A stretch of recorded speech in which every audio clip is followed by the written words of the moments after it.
Hi guys, so today I am doing the Taylor Swift book tag, and I love Taylor Swift, so I'm really excited to tag. So I saw it and like, oh, it has really good examples of books and stuff. And the first one is We're Never Gonna Back Together, and pick a book or series that you're pretty sure you were in love with, but then want to break up with, and that would be uh, 4 by Monica Roth. I got this book at Walmart, like, it was the day or the day after it came out. I think it was the day after. I'm not sure. But I drove to the store and I was like so excited to get it. And I've been anticipating for it to come out, and I was just so excited to get it. And I got it and I loved it, and you just really see like for his backstory. Like, obviously you knew what happened and his backstory throughout, but I think you could really see it during this book and everything. So I really was impressed with that.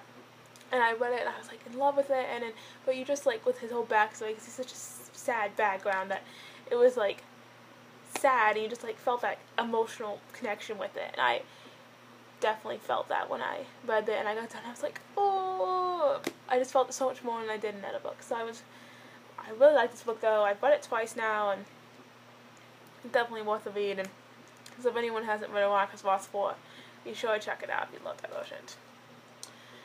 And the next one is Red. Pick a book cover that's red. And I seem to have a lot of red book covers. Maybe not that many, I don't know. But the one I definitely picked out was Fire by Kristen Cashore. If any of you have read Kristen Cashore's books, ooh, you gotta keep them. Get them. They have amazing heroines. She has Graceling, Fire, and Bitter Blue, and they're all kind of like the companions of each other. It's like they connect with each other. And Fire is the second one she's written, but it definitely takes place before Graceling, and definitely obviously before Bitter Blue. And Fire is about a girl named Fire, and she's like this beautiful girl, but she's had a rough life, and she can control minds, so she's considered a monster in her world. And it's just kind of about how she gets involved through her world, through the kingdom, and how through all these different relationships, and how she just becomes into her own and accepts her power, I think, and she just goes through a lot of things through this book, and it really shows she's a really good heroine, and she really character development is, I think, pretty strong in this book. She definitely becomes very more powerful for mind trolling, so definitely check this book out. It's a good book. So anyone who has my Question Control, you gotta read them because they're so good. So I put this light back here. It's like awkward. Anyways. So, the best, next one is The Best Day, a book that makes you feel nostalgic and makes you just feel happy, and I would definitely say this book could be Clockwork Prince by Cassandra Clare. Cassandra Clare is a genius, and I love Smaller Runs, and I love the Informed Devices, the Vain Chronicles, oh, so good. But I definitely think Informed Devices I love a lot. I love that series. I love it a lot more, and I like Fallen Friends, even though I love More Entrance. But my favorite one is Clockwork Prince, because I love it. I think it's a very good book, and it's just I love second books in series. I just do. I really love Clockwork Prince. It just like to make you feel like happy. I think if I was feeling down, I definitely like to read Jem and Tessa's. I've reread those scenes so many times, but their like scenes just make you feel so happy, because they're just like, Jem is such an amazing character. I love Jem so much. And Tessa's amazing, obviously, but like just the interactions and how the relationship goes, this book really can make anyone feel happy. And so I'm rambling now, but definitely this Clockwork Prince definitely makes me feel happy, and I love this book so much, and I love the cover, like Gem's on it, obviously, but yeah. And a love story. Pick a book with forbidden love, and I love forbidden love stories, and I didn't know which one to do, but I thought obviously it would be Cool Beauty for Rosamund Hodge. Rosamund Hodge, I love her books. She's wrote Cool Beauty, and she wrote Kristen Brown. I have both of them. And she's also wrote a novella too, but I have read that though.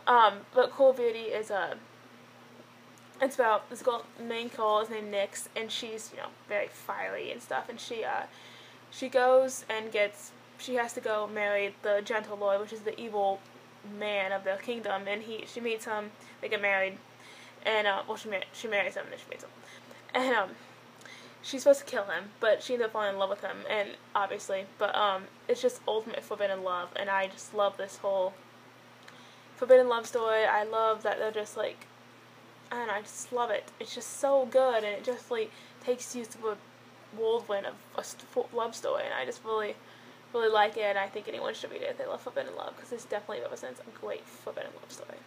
Yeah. And the next one is I Knew You'd Tell. Pick a bad character that you couldn't help but love. And that easily would be any one-off from the Shadow Me series. Those are out of order right now, but I love the Shadow Me series. I've read them twice already, and they're so good. Like, Warner, like, obviously, you meet him in Shadow Me, and you're not supposed to like him, because he's, like, a villain. But you just can't help but love him, like, because he's, you know, attractive, and then you just see his story more progress when you see him in Unite Me with the novella and Destroy Me, and then obviously you see him in Unravel Me, and then obviously Ignite Me. Ignite Me, I love Ignite Me. It's probably one of my favorite books of all time. So, like, you just see him so much through the series, and I don't know, I just think he's just a great character, obviously, that I think anyone would love, because I love Warner. He's definitely, I love the series so much, yeah. And the next one would be Innocent. Pick a book someone wrote an ending for it, or like I wrote it for myself, because I'm an idiot. But it would be Allegiant by Monica Roth. I read Allegiant 3 times now. I love it, even though the ending's sad, very sad. But when the first time I was reading it, I was like thumbing through, and I saw what happened at the end, and I was like, I wasn't surprised at all. I'm the one thing I was not surprised. I don't know, I just wasn't surprised. I just don't think you can't be surprised with shit when you read other books. But I could be wrong. But I wasn't surprised, and it's very sad. But yeah, I was just thumbing through, and I saw what happened. I was like, oh, it's just so sad. But yeah. Yeah, so I definitely spoiled myself that one. I regretted it, doing it, but also I was not surprised, so it wasn't like I was like, I don't know, but yeah, Legion's a good book, and with a very, very sad ending. And everything has changed. Pick a book character goes through a sense of character development.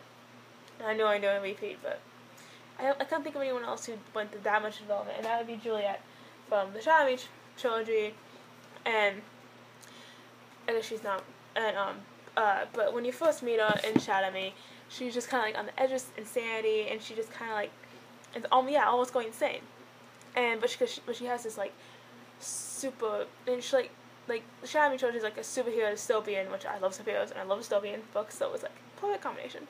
So she's just kind of like difficult and just is not really feeling anything. So like, so you definitely get that vibe with her, and eventually she kind of comes out of shell at the end, but kind of not.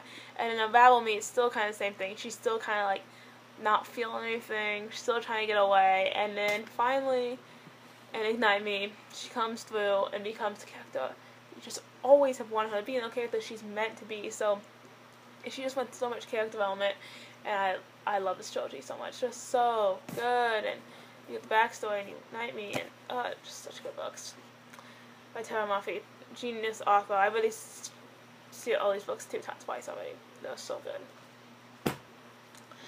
And number 8, You Belong With Me, most anticipated book release. I anticipate books so much because I love them so much, and some of those would be,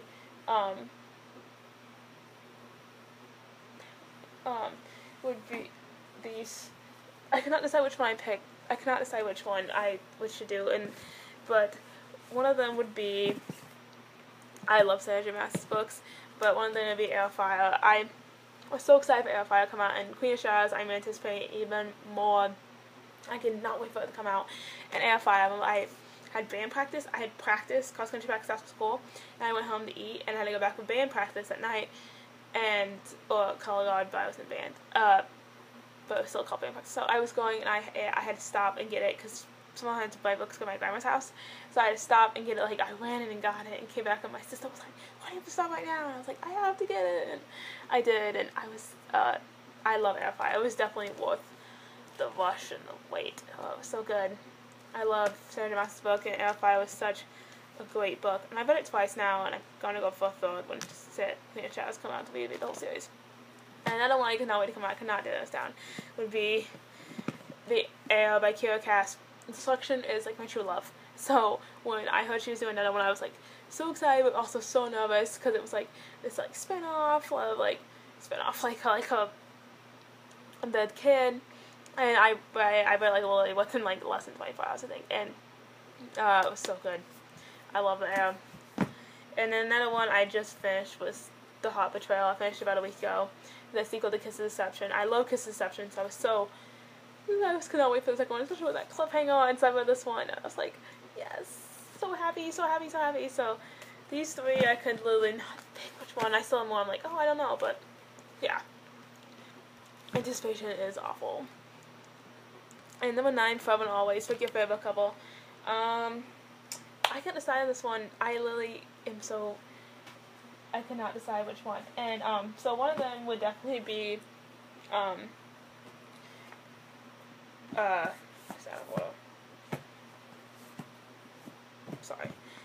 would be from the Vices series. I love Jem and Tessa together. I love them together. I also love Will and Tessa together. Like, all three of these characters are such strong characters, and I really just loved all their characters. So I like that. I love Will and Tessa together. Like, I just was loving them together, and when I was like had the moments in Clockwork Angel, and I love Jem and Tessa together when like Clockwork Prince and Clockwork Princess, and I obviously Will again and Clockwork Princess and everything, and Clockwork Prince, and so I just love all them together, and but Jem and Tessa, I know, but these some of my favorite book couples live all time in this trilogy, because this trilogy is so good. And then my other favorite couple I couldn't decide who I'm so like mentally attached to, would be Tristan and Cecile from the Soul and Songbird and Hand Huntress, that Maledictorian trilogy, which the third one comes out like next summer. And I love Tristan and Cecile together. I think because it just like, I always say they had an arranged marriage, like you obviously figured that out by the way, but pretty soon. And so, and just like shows the development how through their marriage and who they become as people. And I just really think it's just such a good book, and these are such good books for people to read. I don't know, it tells a great story. I love Tristan and Cecile together. They are great together, so yeah. Some of my favorite book couples right here. And come back here. Pick a book that you would least like to hand out if you're missing it too much. And I think all my books are like this. I could not probably decide. Probably any Sarah J. Maas book, my Melissa Maya Cinder, and also one book I know I'm going to have to learn as soon as my sister was going to be this trilogy, and The One. I love The One. The selection is my true love, and The One can make me happy any day. I love everything about the selection, and The One is definitely one of my favorites. Literally. And then bonus questions 11, teardrops from my guitar. Pick a book that made you cry a lot. And I'm like, this series is so emotionally like heart-wrenching, and Full of Ice is like that too, but I mentioned that book so many times in this book tag. But this one would be Champion. This whole series, Legend by Marie Lu, is so heart-wrenching the whole time, and then Champion comes, and has so many emotions in it. It's such a good book. I love Champion. I've read it 3 times. I read the whole series 3 times already, but that's so good. It's just, and then the ending, and just throughout the whole book, just so heart-wrenching, and so, like, love is in the air, and just shows that relationship takes so many turns, Junes and days, and so it's just really interesting read, and I just really like it. And number 12, pick a book you love so much, but you just have to shake off the haters. And these 2 books that people definitely, I think, hate on a lot, and I can kind of see why, but also I love them so much, and that would be Insurgent and Allegiant by Veronica Roth. And everyone's like, I love Divergent, and then they get to Insurgent and Allegiant, and they don't like them as much. But I like both of them a lot. I really think I think it's a whole great trilogy, great series, long 4, and they're just great books. So, I don't know, I just really think they're good books. Yeah. And I'll shake up the haters that tell these people these are good books. Yeah. Yeah. So, hope you enjoyed this book tag, and I'll see you next time.